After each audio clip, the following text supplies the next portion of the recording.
Hello everyone, मेरे class में आप सभी का स्वागत है। जैसा कि आप सभी को पता है कि हम राजस्थान एपीओ मेंस स्पेशल जो क्रैश कोर्स है वो स्टार्ट कर चुके हैं कल की डेट में। और आज हमारा जो सेकंड पार्ट होने वाला है, जो वेरी शॉर्ट क्वेश्चन हम डिस्कस कर रहे हैं। ठीक है, तो कैसे हो बच्चों? कल वाला सेशन अच्छे से समझ में आया? याद किए क्वेश्चन को? प्रैक्टिस की ना? बराबर कंटिन्यू घर पे प्रैक्टिस करते रहना। जब तक प्रैक्टिस नहीं करोगे तो एग्जाम में आप नहीं लिख पाओगे। ठीक है, तो क्वेश्चन की प्रैक्टिस आपको करनी है। क्या कह रहा हूँ? क्वेश्चन की प्रैक्टिस करनी है। जितनी ज़्यादा प्रैक्टिस करोगे उतना ही आपके लिए हेल्पफुल रहेगा। चलिए,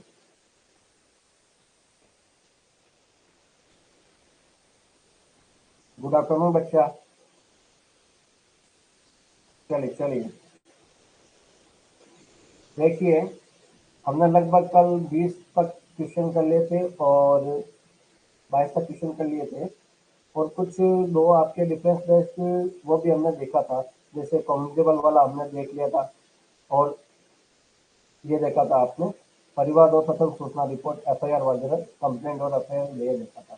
ठीक है, आज भी हम देखेंगे, लेकिन आज हम प्रश्नों पर सबसे पहले हमारी नजर रहेगी।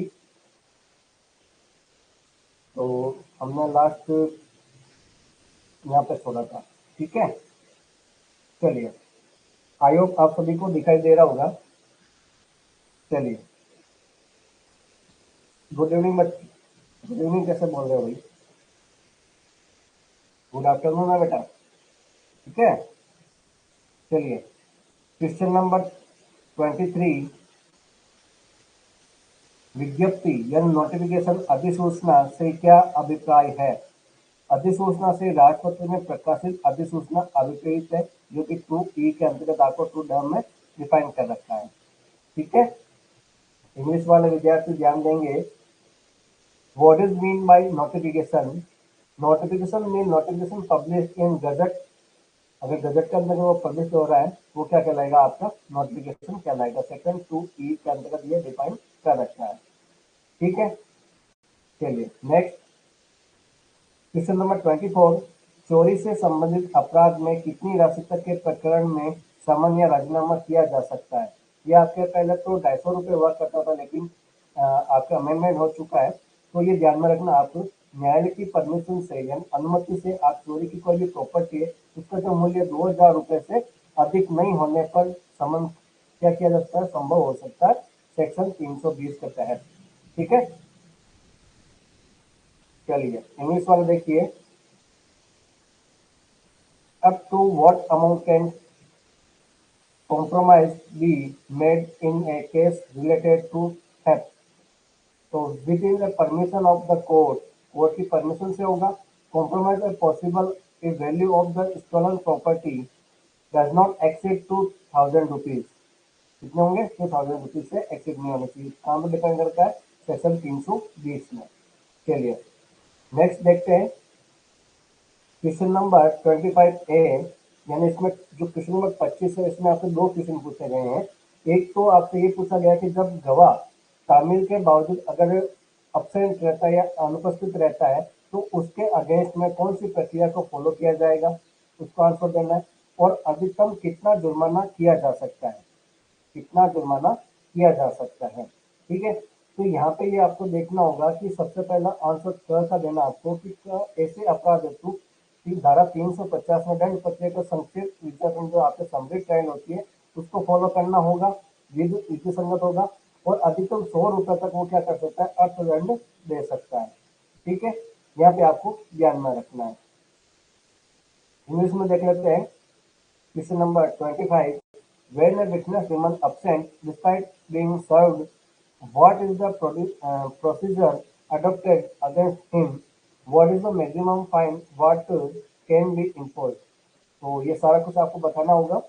It is a legal trial in similarly under section 350 Code of Criminal Procedure for such crime.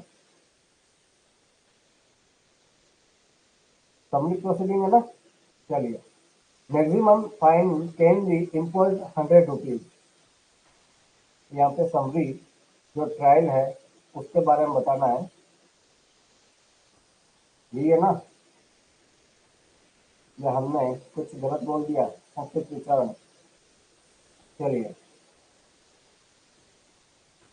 चलिए चलिए, question number 26, what are the provisions for the fine imprisonment in case of contempt under section 343 of criminal proceeding?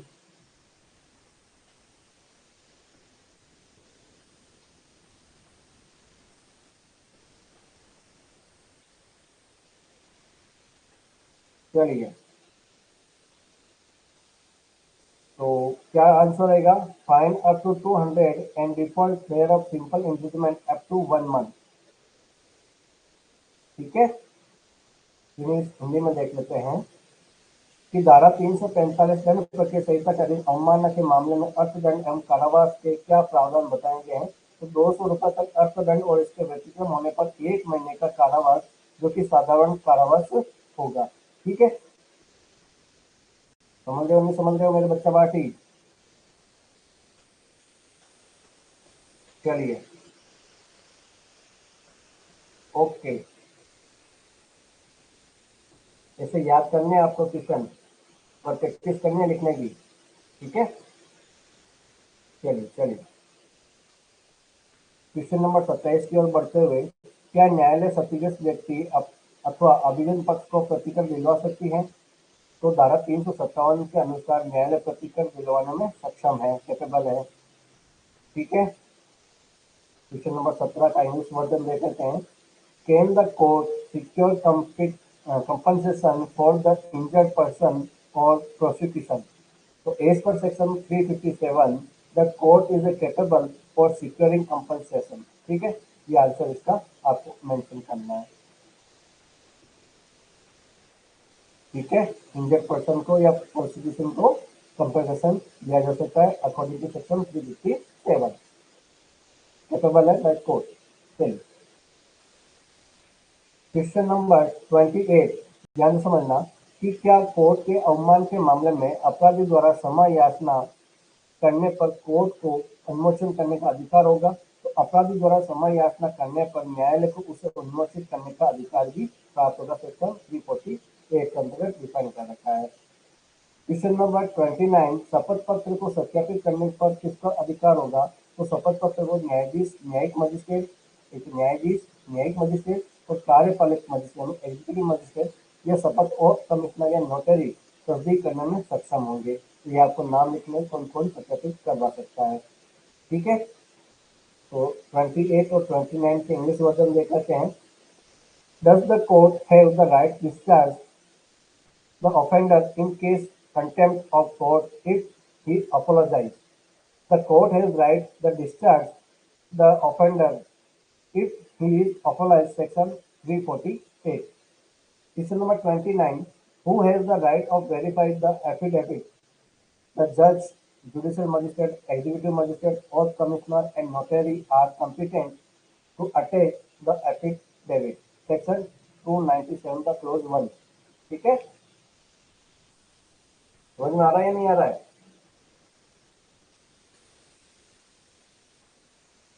चलिए, अब ठीक है, बोल दिया करें। Question number 30 की ओर बढ़ते हुए, क्या राज्य सरकार को दंडादेश के विरुद्ध अपील दायर करने का अधिकार है? गुड आफ्टरनून बच्चा। चलिए, क्या राज्य सरकार को दंडादेश के विरुद्ध अपील दायर करने का अधिकार है? क्या राज्य सरकार दोष मुक्ति के दशा में अपील कर सकती है? तो आपका राइट आंसर क्या होना चाहिए कि राज्य सरकार के अंतर्गत धारा 377 दंडादेश के विरुद्ध अपील कर सकती है। अपील नहीं है, अपील है। ठीक है, अपील कर सकती है। 378 के अधीन राज्य सरकार दोष मुक्ति के विरुद्ध अपील कर सकती है। अगर स्टेट गवर्नमेंट चाहे दोष मुक्ति के विरुद्ध अपील करेगी 371 के अंतर्गत, और राज्य सरकार अगर दंडादेश के विरुद्ध अपील करना चाहती है तो वो 377 के अंतर्गत दंडादेश के विरुद्ध कर सकती है।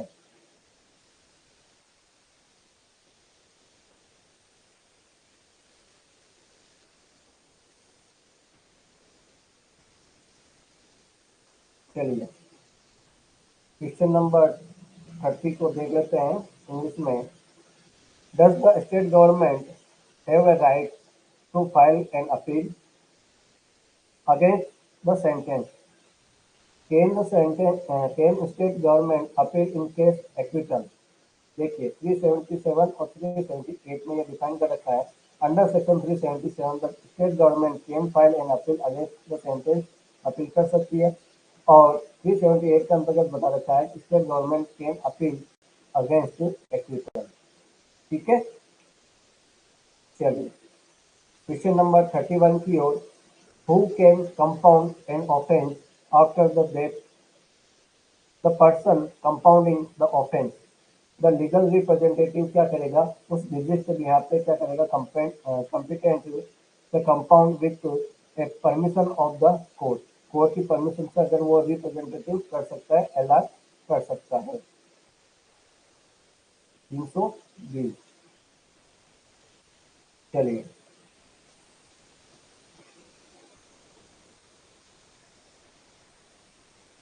हिंदी में देखते हैं। अपराध को समन करने वाले व्यक्ति की मृत्यु के बाद में अपराध कौन समन कर सकता है, तो उसका मृतक के विधिक प्रतिनिधि न्यायालय की परमिशन से, अनुमति से समन करने में सक्षम होगा। 320 में। ठीक है, चलिए तो यहाँ तक हमने कंप्लीट कर लिया क्वेश्चन नंबर 32 की ओर बढ़ते हुए। अब मेरे को ये बताइए कि क्या ये क्वेश्चन आपको समझ में आ रहा है या नहीं आ रहा है। आपके कमेंट बॉक्स में कमेंट लिखने चाहिए मेरे को कि जो हम प्रश्नोत्तर पढ़ रहे हैं समझ में आ रहा है ना, आसानी से इसको याद कर लोगे। ओके, चलिए ठीक है बच्चों, आगे क्वेश्चन नंबर 32। क्या स्वेच्छापूर्वक गौर उपस्थिति के मामले में अपराध का संबंध संभव है? स्वेच्छा गौर उपस्थिति या खतरनाक आयुधों को छोड़कर न्यायालय की अनुज्ञा से संबंध संभव हो सकता है। इस मामले में स्वेच्छा गौर उपस्थिति के मामले को छोड़कर स्वेच्छा गौर उपस्थिति के मामले में कोर्ट की परमिशन से संबंध संभव किया जा सकता है, जो भी आपके हीनस ऑफेंस या खतरनाक आयुध को छोड़कर किया जाएगा। ठीक है, चलिए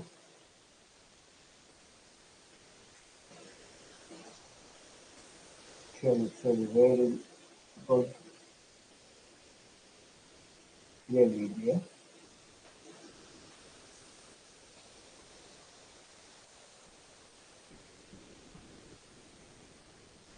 ठीक है,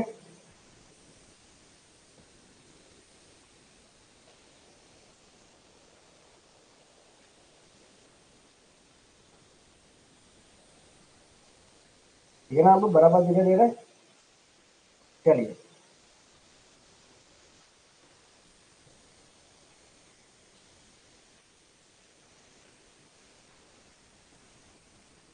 क्वेश्चन नंबर 32 को इंग्लिश में देख लेते हैं।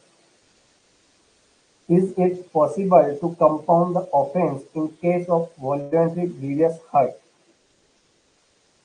In case of voluntary grievous hurt, except dangerous weapon, compounding is the possible with the permission of the court. Section 320। किसके परमिशन से होगा, कोर्ट की परमिशन से होगा। पॉसिबल है जो वॉलेंट्री आपके ग्रीवियस हर्ट है, ठीक है, वो कंपाउंडिंग समन किया जा सकता है उसको। समझ गए, चलिए question number 33। Is the statement recorded the absence of accused admissible as evidence against him if the accused is absconding? अगर वो क्या कर रहा है, उद्घोषित हो गया है, then the statement recorded is the absence admissible evidence against him, section 299। Okay, याद कर लोगे। चलिए वेरी गुड। क्या अभियुक्त की अनुपस्थिति में लिया गया बयान उसके विरुद्ध साक्ष्य में एडमिशन यानी ग्राह्य हो सकता है? तो ये अगर अभियुक्त फरार हो गया है, अब्सकॉन्डेड हो गया है, तो उसकी अनुपस्थिति में अभिलिखित बयान उसके विरुद्ध साक्ष्य में ग्राह्य होगा। यहाँ पर डिफाइन कर रखा है सेक्शन 299 के अंतर्गत। ठीक है, चलिए क्वेश्चन नंबर 34 की ओर बढ़ते हुए, क्या लोक सेवक के विरुद्ध आवेदन चलाने से पूर्व अनुमति प्राप्त करना अनिवार्य है? क्या लोक सेवक के विरुद्ध आवेदन चलाने से पूर्व अनुमति प्राप्त करना अनिवार्य है? तो धारा 197 के अनुसार सेंट्रल गवर्नमेंट या स्टेट गवर्नमेंट की परमिशन प्राप्त करना अनिवार्य है। ठीक है, 197 के अनुसार केंद्र सरकार या राज्य सरकार की अनुमति प्राप्त करना अनिवार्य बताया गया है। चलिए क्वेश्चन नंबर 34 को इंग्लिश में देख लेते हैं। It is a compulsory to obtain permission before prosecuting public servants. So, according to section 197, it is a compulsory to obtain permission approval of the central government or state government. ठीक है, वहाँ पे उनकी permission जरूरी है, compulsory अनिवार्य है। चलिए क्वेश्चन नंबर 35 की ओर बढ़ते हुए, हाँ जी बच्चा, इसकी पीडीएफ आपको एप्लीकेशन पर मिल जाएगी। और बच्चा लगभग कितने क्वेश्चन होंगे, तो ये तो मेजरमेंट नहीं किया है कितने क्या होंगे, लगभग आपके 250 से 300 लगभग हम कवर कर लेंगे। ठीक है, इसमें सफिशियंट रहेगा आप लोगों के लिए। 10 क्वेश्चन पूछे जाएंगे 300 में से, और 2 से 3 क्वेश्चन आपके इसमें से बनेंगे, तो 300 में से 2-3 क्वेश्चन तो बन ही सकते हैं ना। चलिए क्वेश्चन नंबर 35 की ओर, क्या अभियुक्त को व्यक्तिगत उपस्थिति से माफी दी जा सकती है? क्या अभियुक्त को जो एक्यूज है उसको व्यक्तिगत उपस्थिति से माफी दी जा सकती है? तो आपका सेक्शन 205 के अनुसार कोर्ट अभियुक्त को हाजिरी माफी दे सकता है। ठीक है, चलिए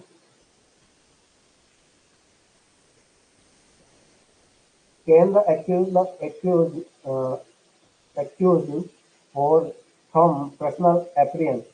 According to section 205, the court can grant exemption from appearance to accused, इसको छूट दी जा सकती है। ठीक है, question number 36, does the magistrate have the right to arrest? क्या मजिस्ट्रेट को राइट है? If a crime is committed, his jurisdiction in the presence of a magistrate, he can arrest, वो क्या कर सकता है, उसको अरेस्ट कर सकता है सेक्शन 44 के तहत। ये क्वेश्चन आप लोगों के लिए वही है जो आपके एपीओ में पूछे जाने वाला है। क्या मजिस्ट्रेट को गिरफ्तार करने का अधिकार है? तो यदि मजिस्ट्रेट की उपस्थिति में उसकी अधिकारिता में अगर अपराध होता है तो वह उसको क्या कर सकता है, गिरफ्तार कर सकता है, सेक्शन 44।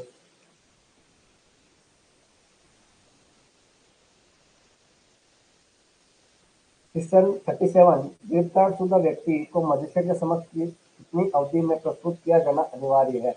अगर किसी व्यक्ति को गिरफ्तार कर लिया और मजिस्ट्रेट के समक्ष आप कितने टाइम पीरियड के अंदर उसको पेश करोगे, प्रस्तुत करोगे, वो वाला क्वेश्चन आपसे पूछा गया है। तो गिरफ्तार व्यक्ति को मजिस्ट्रेट के समक्ष आप क्या करोगे, 24 आवर के अंदर अंदर उसको पेश करना आवश्यक होगा, यानी 24 घंटों के भीतर भीतर उसको क्या करना है, पेश करना है। सेक्शन 57 और 167 के अंतर्गत आपके बता रखा है। Question number 37. Within the what period is the compulsory to present the arrested person before the magistrate? It is a compulsory to present the arrested person before the magistrate within the 24 hours. Section 57 और 167। चलिए question number 38 की तरफ बढ़ते हुए, दंड प्रक्रिया संहिता ने किशोरों की कितनी आयु सुनिश्चित की है और इनका विचारण करने हेतु कौन प्राधिकृत किया गया है? तो मुख्य न्यायिक मजिस्ट्रेट यानी सीजीएम और बाल न्यायालय के समक्ष किशोर की उपस्थिति के समय उसकी जो आयु है 16 वर्ष से कम नहीं होनी चाहिए। क्या ये सेक्शन 27 का क्या सही है? बताइए।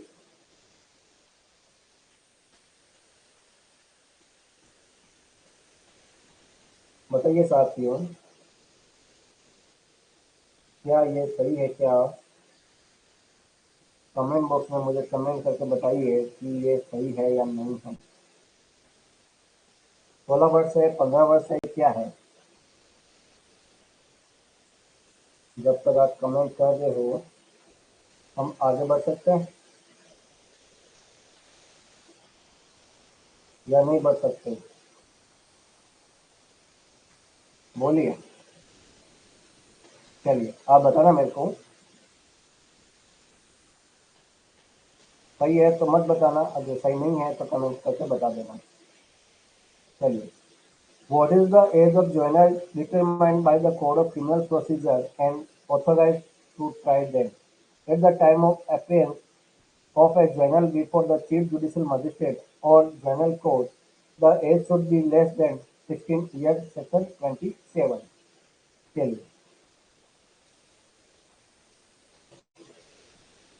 चलिए चलिए बच्चा बाटी, अभी बहुत लंबी दूरी है। Section 39, question number 39। क्या गिरफ्तार व्यक्ति के निवेदन पर, अब क्या कर रहा है कि गिरफ्तार व्यक्ति निवेदन कर रहा है कि उसका जो परीक्षण है यानी टेस्ट है, एग्जामाइन है, चिकित्सा व्यवसाय के द्वारा ही किया जाना चाहिए। क्या ऐसा हो सकता है? तो हम भी आंसर देते हैं हाँ भाई होगा। मजिस्ट्रेट के आदेश पर होगा। होगा तो जरूर मजिस्ट्रेट आदेश देगा कि ऐसा परीक्षण चिकित्सा व्यवसाय के द्वारा ही करवाया जाए, सेक्शन 54 के तहत। ठीक है। क्वेश्चन नंबर 39 इंग्लिश में देखते हैं। Can a medical practitioner examine the arrested person on his request? Such examination can be conducted by a medical practitioner by order of the magistrate, section 54 of CRPC। ठीक है। तो ये आपको इस तरह से क्वेश्चन याद करने हैं, लिखने हैं। फिर से बोल देता हूँ, वर्ड लिमिट का आपको ध्यान में रखना है। ठीक है। चलिए क्वेश्चन नंबर 40 की ओर बढ़ते हुए।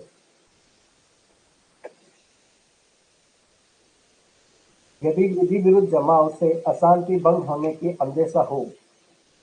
क्या है क्वेश्चन आपका? कि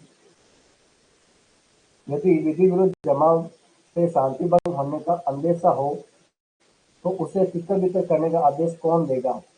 क्या इस प्रयोजन में सशस्त्र बल का प्रयोग किया जा सकता है? आंसर लिखना होगा आपको।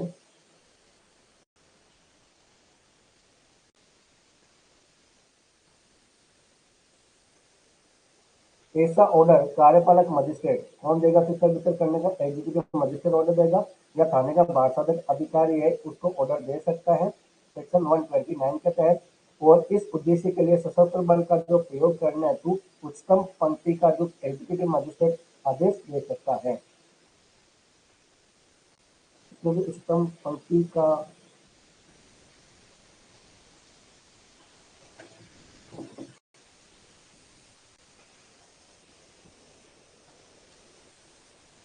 एक सेकंड लिखना है ना, यह किसी किताब हमारे पास।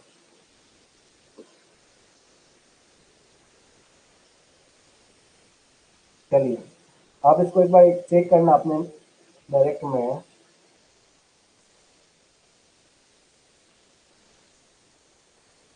मेरे पास में हो तो मैं देखता हूँ, है ना।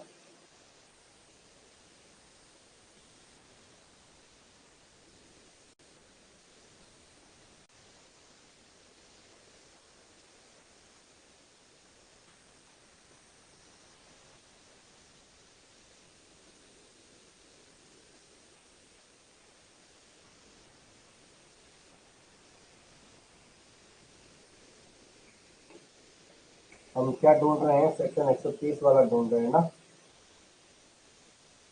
चलिए।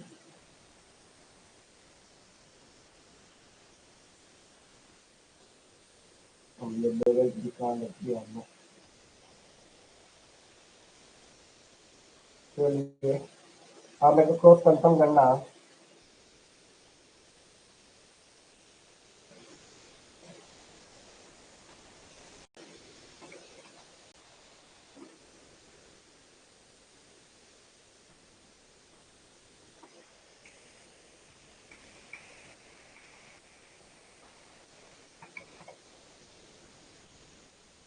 कहीं ना कहीं तो जुगाड़ लगाना पड़ेगा ना।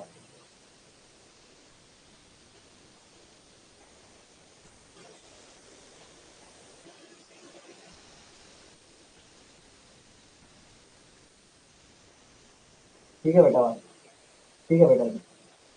चलिए, राइट है, कभी कभी हो जाता है। चलिए, तो क्रॉस कंफर्म कर लेना चाहिए, अगर आपको लगे कि कहीं हम गलत तो नहीं पढ़ रहे हैं। ठीक है। Section question number 40, if there is a possibility of breach of peace due to unlawful assembly, then who can order dispatch it? Can armed force be used for this purpose? ठीक है। तो such an order can be given by the executive magistrate or the officer of in charge of the police station। ठीक है, section 129 के तहत the highest level executive magistrate can order the use of armed force for this purpose। Section 130 के तहत होगा। ठीक है। अब हम पढ़ रहे हैं क्वेश्चन नंबर 41 की तरफ। चलिए,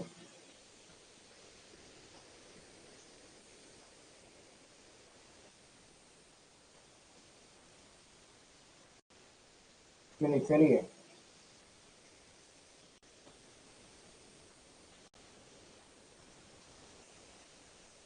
हाँ,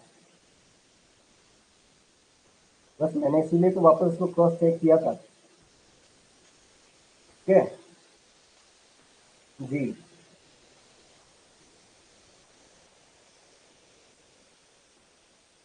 जी देखिए, इसमें आपके प्रीवियस ईयर के भी पेपर डाले गए हैं, उसके भी आप आराम से लेक्चर देख सकते हैं। और जो आपके एविडेंस पे जो डिफरेंस बेस्ड क्वेश्चन थे वो भी इसमें डाले गए हैं। ठीक है, वो भी देख लेना। एविडेंस को हम वापस कंप्लीट करेंगे, देखिए पुराना सेक्शन लिया था ना, तो उसमें से जो डिफरेंस बेस्ड वाले क्वेश्चन मैंने इसमें डाल दिए थे आपके, तो देख लीजिए। आरपीएस हो गया, और आपके आर्म्स एक्ट SC ST में अब करवाने वाला हूँ दो दो दिनों में। ठीक है। चलिए, क्वेश्चन नंबर 41, क्या भारसाधक अधिकारी पुलिस थाना को सदोष परिरुद्ध व्यक्तियों के लिए तलाशी वारंट जारी करने का अधिकार दे सकता है? बताइए। क्या भारसाधक अधिकारी पुलिस थाने को सदोष परिरुद्ध व्यक्ति को तलाशी वारंट जारी करने का अधिकार है या नहीं है? तो क्वेश्चन नंबर 41 का राइट आंसर क्या होगा, बताइए। चलिए मैं बता देता हूँ। जिला मजिस्ट्रेट या डिस्ट्रिक्ट मजिस्ट्रेट, SDM, उपखंड मजिस्ट्रेट और फर्स्ट क्लास मजिस्ट्रेट तलाशी वारंट जारी कर सकते हैं, न कि थाना बासाधक अधिकारी, सेक्शन 98 के तहत। ठीक है, समझ में आया कुछ?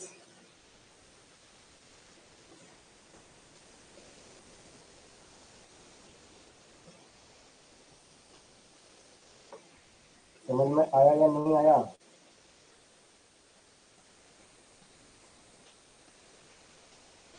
ये लीजिए, क्वेश्चन नंबर 41 का इंग्लिश मीनिंग देख लेते हैं।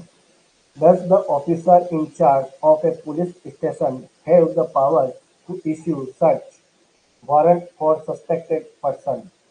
The district magistrate, sub-divisional magistrate or first-class magistrate can issue search warrant and not the officer in charge of police station। तो वो नहीं कर सकता, और ये कर सकते हैं बाकी।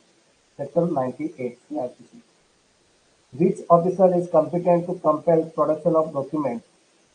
The court of the officer in charge of a police station can issue summon 91 के तहत। ठीक है।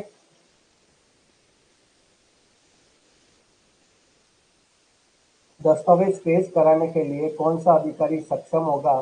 तो न्यायालय अथवा थाने का बारसदक अधिकारी समन जारी कर सकता है, सेक्शन 91 के तहत। क्वेश्चन नंबर 43, तलाशी वारंट कब जारी किया जा सकता है? जब न्यायालय को यह विश्वास हो कि आदेश और समन से अपेक्षित वस्तु दस्तावेज पेश नहीं करता है, नहीं होगा, तो वो तलाशी वारंट जारी कर सकता है, सेक्शन 93 के तहत। ठीक है। When can a search warrant be issued? When the court is sure that the object or document required by the order or summons will not be produced, तो वो क्या कर सकता है, उसको कर सकता है, इसी सेक्शन 93 के तहत। चलिए क्वेश्चन नंबर 44, संविधाकारी राज्य किसे कहते हैं? भारत का बाहरी देश या स्थान जिस हेतु केंद्र सरकार द्वारा संधि से ऐसे देश की सरकार से व्यवस्था की गई है, वो संविधाकारी राज्य कहलाता है। सेक्शन 105 के अंतर्गत या के स्पष्टीकरण में से क्वेश्चन लिया गया है। चलिए इंग्लिश में देखते हैं इसको। What is mean, sorry 44, we are called contracting state, a country placed outside India for which the central government has made an arrangement with the government of such country by treaties, section 105। चलिए question number 45,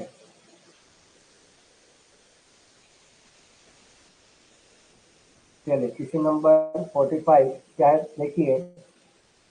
संपत्ति का पता लगाना से क्या तात्पर्य है? कोई भी प्रॉपर्टी है उसका पता लगा रहे हो तो उसका आपको क्या मीनिंग है?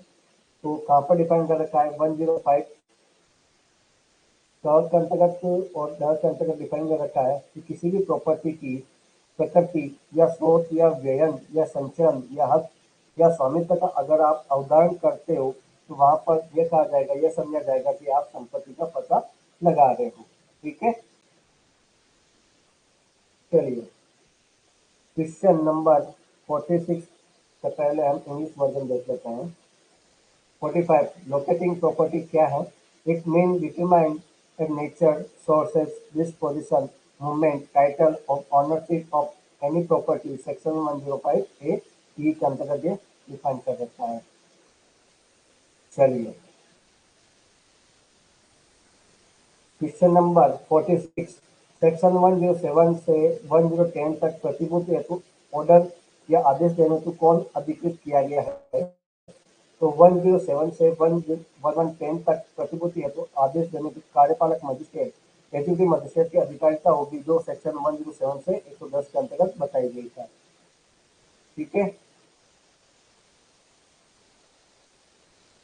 Question number 46, who is authorise to pass order for security under section 107 to 1110? The executive magistrate has the jurisdiction to pass order for security under section 107 और 1110 के अंतर्गत किया जाएगा। ठीक है, चलिए क्वेश्चन नंबर 47 की ओर बढ़ते हुए, क्वेश्चन नंबर 47 आ जाइए भाई।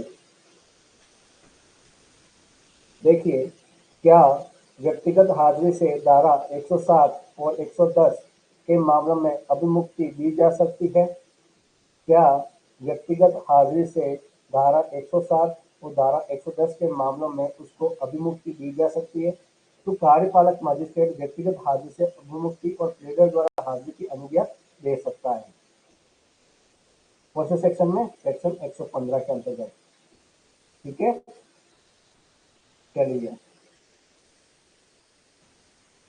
Can personal appearance be dispensed with the cases under section 107 to 110? The executive magistrate can dispense with the personal appearance and permit appearance by pleader, section 115 of CRPC। चलिए next question 48, क्या मुस्लिम पत्नी भरण पोषण प्राप्त करने का अधिकारिणी है? क्या मुस्लिम पत्नी भरण पोषण प्राप्त करने का अधिकारी है? तो मुस्लिम पत्नी भरण पोषण प्राप्त करने का अधिकारी है। किस वाद में कहा गया था ये मेरे को बताइएगा कमेंट बॉक्स में। ठीक है,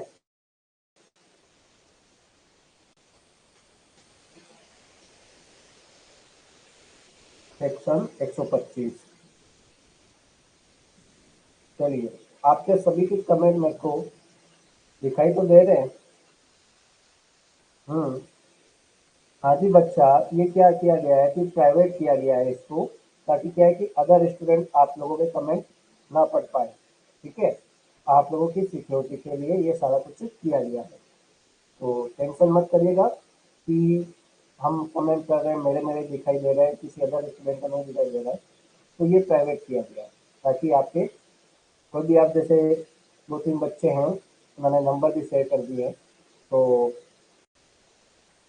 ऐसा सोशल मतलब है कि जो आप लोगों तक अगर स्टूडेंट तक नहीं पहुँचे, कोई भी दुविधा ना हो, तो ऐसे ही इसके लिए किया गया। आप टेंशन मत लीजिएगा।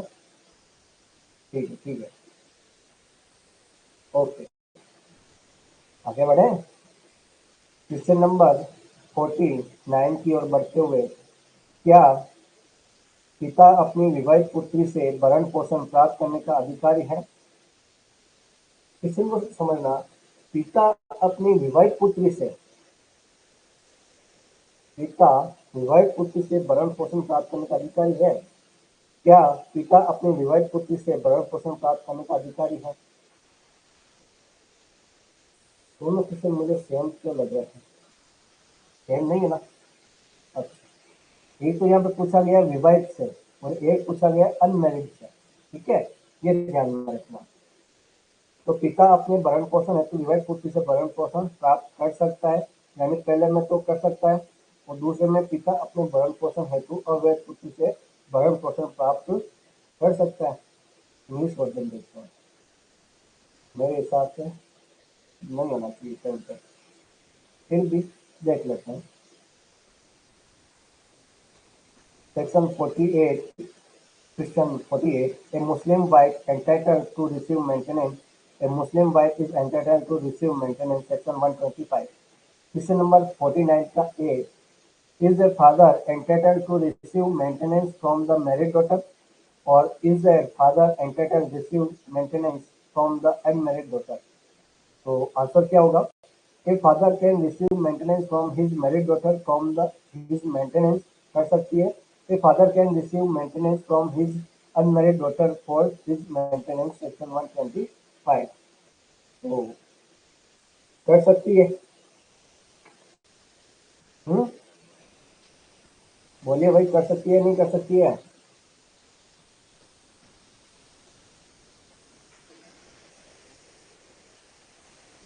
आपका आंसर दिखाई देना चाहिए मुझे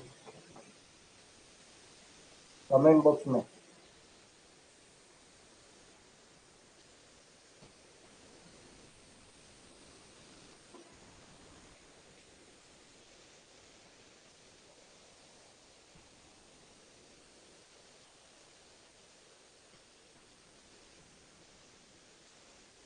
बोलिए भाई।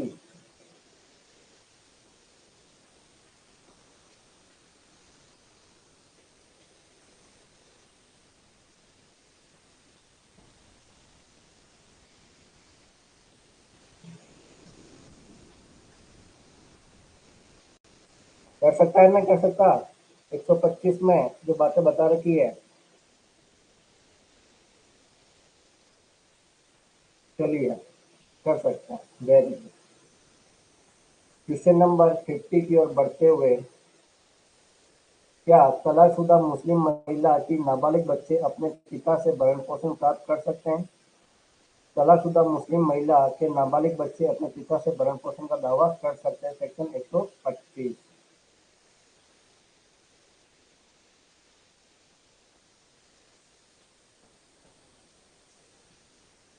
चलिए चलिए चलिए चलिए, इंग्लिश में देखते हैं। Can a minor children of a divorced Muslim woman claim maintenance from their father? Minor children of a divorced Muslim woman can claim maintenance from their, section 125। कर सकती है नहीं कर सकती है?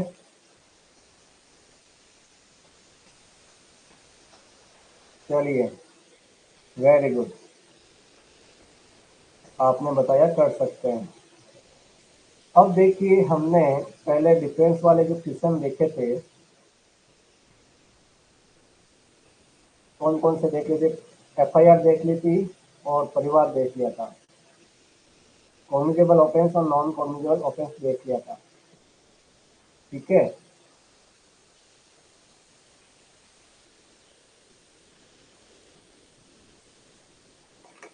अब हम देख लेते हैं आपके ये वाला, जो ट्रायल के रूप में, अन्वेषण और जांच विचार के रूप में। चलिए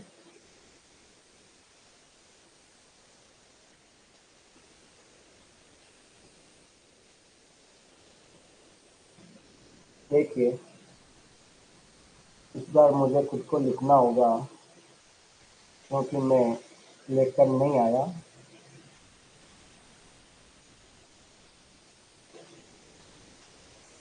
अन्वेषण, जांच एवं विचारण में अंतर बताइए। या फिर 5 मार्क्स का क्वेश्चन बन सकता है। ठीक है।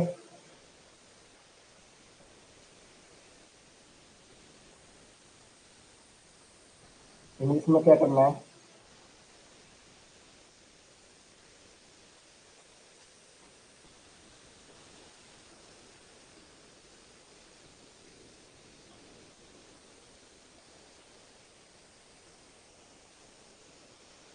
डिफरेंस बिटवीन इन्वेस्टिगेशन,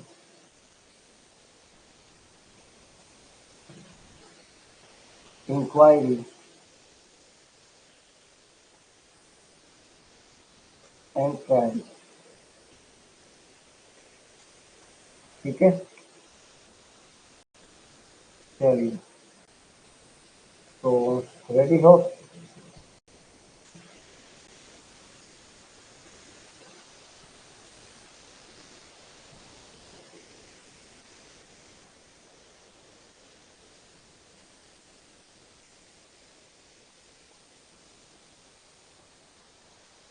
हाँ, चला गया भाई वो।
देखिए, कुछ जुगाड़ तो लगाना ही पड़ेगा ना। अब देखना आप, एक तरफ होगा आपके इन्वेस्टिगेशन, यहाँ पे क्या हो जाएगा? इन्वेस्टिगेशन, हिंदी में क्या बोलेंगे इसको? अन्वेषण।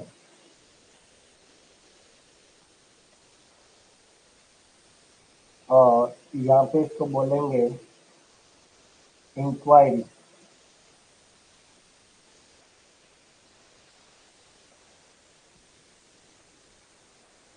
हिंदी में बोलेंगे इसको जांच।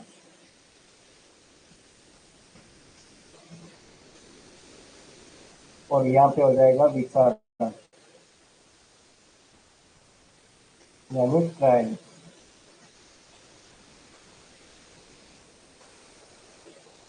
ठीक है। अब यहाँ पे मैं पहला पॉइंट लिखूं, तो ये जो आपके इन्वेस्टिगेशन होता है, अन्वेषण होता है, वो क्या होता है? काम बता रखा है सबसे पहले मेरे को, ये कौन बताएगा? 2 एच में बता रखा है ना,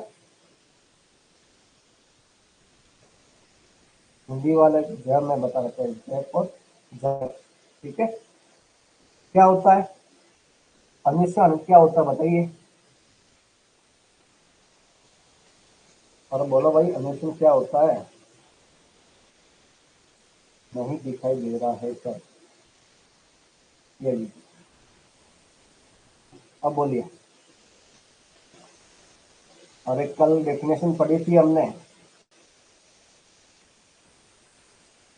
बेस सब प्रोसीडिंग, इन्वेस्टिगेशन के अंतर्गत क्या होता है कि बेस सब प्रोसीडिंग जो आपके सीआरपीसी के अधीन जो पुलिस ऑफिसर होता है या मजिस्ट्रेट से भिन्न, या तो पुलिस ऑफिसर या मजिस्ट्रेट से भिन्न किसी भी ऐसे पर्सन के द्वारा जो मजिस्ट्रेट क्या करता है कि उसको करने के लिए नियुक्त करता है, नियमित करता है, प्राधिकृत करता है, क्या करने के लिए, एविडेंस कलेक्ट करने के लिए।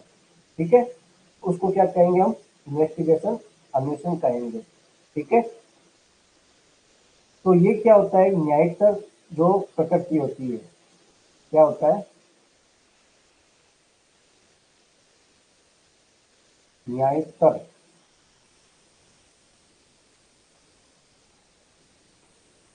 प्रकृति का होता है।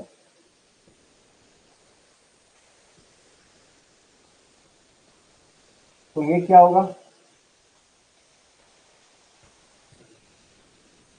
यानी न्यायिक तर्क का मतलब एक्स्ट्रा जुडिशियल का अंतर्गत है ना। हम्म, और ये क्या होती है, जुडिशियल नेचर का होता है, जुडिशियल न्यायिक प्रकृति का होता है। और ये भी क्या हो जाएगी, विचारण भी क्या होती है, न्यायिक प्रकृति का होता है।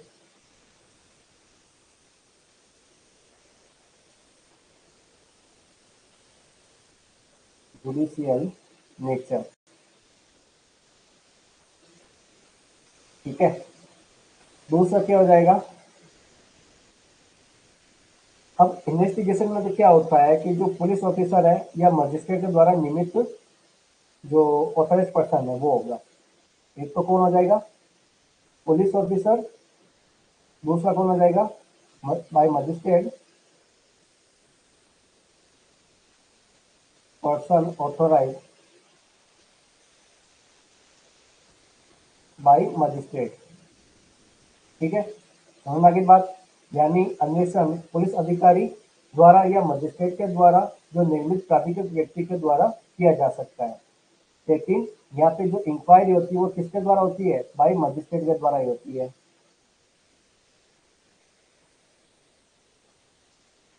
समझ में आ गई ना बात, इंक्वायरी किसके द्वारा होगी, मजिस्ट्रेट के द्वारा होगी। और विचारण भी क्या होता है, मजिस्ट्रेट के द्वारा होता है।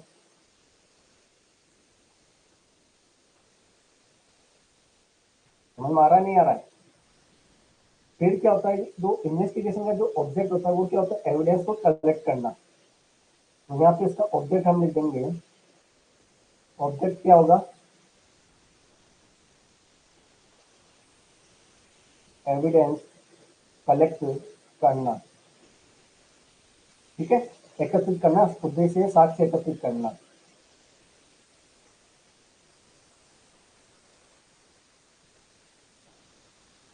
समझ में आ रहा है। और यहाँ पे क्या हो जाएगा, इंक्वायरी का क्या हो जाएगा कि जो जांच की जाती है उसका जो मेन ऑब्जेक्ट होता है, जो दोष मुक्त करना होता है।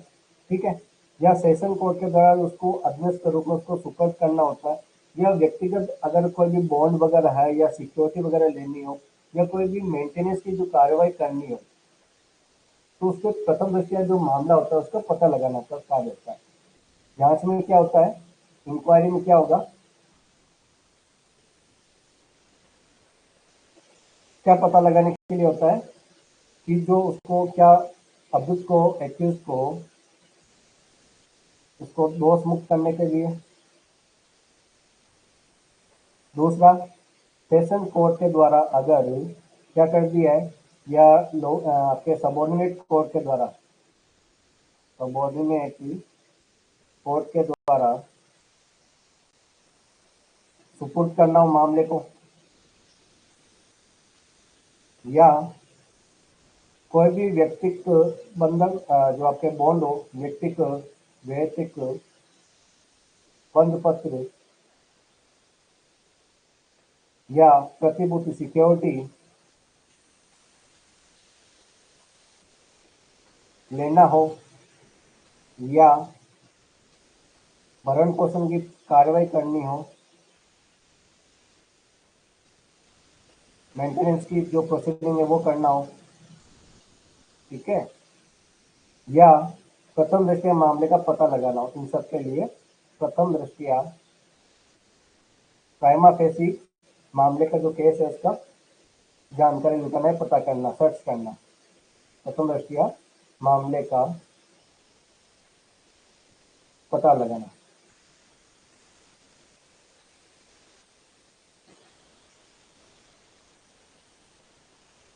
ठीक है, यहाँ तक समझ में आया। और यहाँ पे क्या हो जाएगा बाय ट्रायल के अंतर्गत, यानी ट्रायल के दौरान क्या होता है कि मुख्य जो उद्देश्य होता है, ऑब्जेक्ट होता है, जो अभियुक्त है ना, उसको क्या करना है, या तो कन्विक्शन करना है या एक्विटल करना है। क्या करेंगे, कन्विक्शन करेंगे या उसका एक्विटल करेंगे। दोष मुक्ति या दोष सिद्धि, यह हो जाएगा दोष सिद्धि, यह हो जाएगा दोष मुक्ति।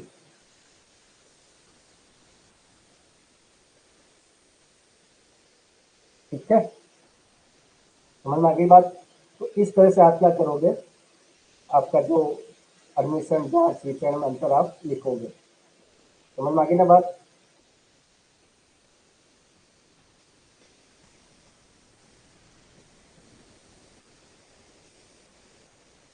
हाँ, ऐसा भी देख सकते हो, तथ्य की सत्यता का पता लगाने के लिए निर्धारण करना। हाँ, ऐसा भी लिख सकते हो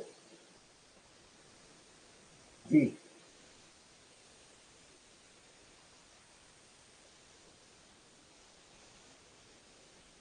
देखिए, मैं एक बात बताना चाहूंगा आपको कि अगर कोई एक्यूज है, ठीक है, और उसके विरुद्ध आरोप विकसित हो गया, कोई एक्यूज है उसके विरुद्ध आरोप विकसित हो गया, और उसके बाद में जो समस्त प्रोसीडिंग होगी, जो कार्यवाही होगी, वो क्या होती है, ट्रायल के इर्द गिर्द ही आती है। ठीक है, तो आरोप से पहले अगर कोई भी प्रोसीडिंग है तो वो क्या होती है, जांच की परिधि में होता है।